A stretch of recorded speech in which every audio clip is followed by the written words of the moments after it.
नमस्ते दीदी भैया। देखिए अर्चना भोजपुरी लोग स्टार पे जा रहा है। बहुत प्यारे चुटकुला नाच गीत आप लोग देखिए। लाइक शेयर सब्सक्राइब करिए, फॉलो के साथ साथ सपोर्ट करिए और आगे बढ़ाइएगा। बहुत प्यारा गीत है। नैहर में करौले नाही रानी जवन कमावा हो, राजा हमारा से करवाला। नैहर में नहीं कैले रानी जवन कमावा हो, राजा हमारा के करवाला।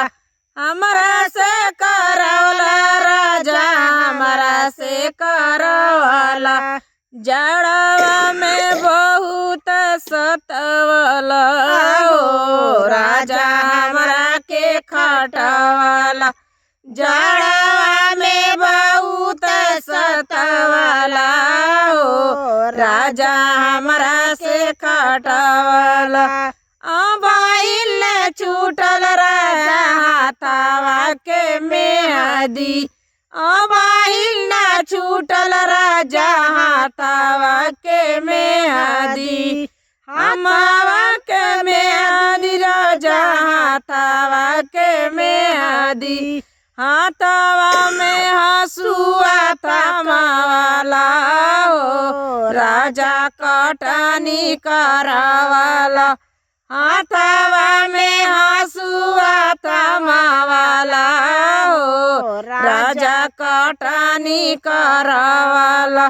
कटनी करवाला, राजा बोझावा ढोवाला। कटनी करवाला, राजा बोझावा ढोनावाला।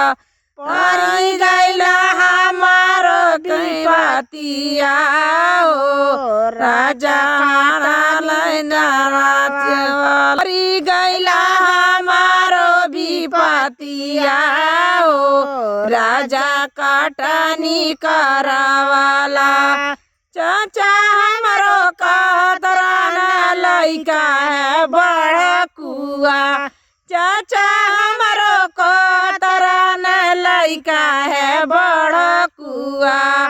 ई तो मिल गइल हो लफकुआ, ई तो मिल गइल राजा माला मरुआ। राजा हमारो मिल गइल बड़ा काला फकुआ, बड़ा काला फकुआ हो, बड़ा काला फकुआ। कारी के कैला नाही जतिया हो, राजा परी गे विपतिया। मेहरी के कैला नाही जतिया हो, राजा परी गे विपतिया।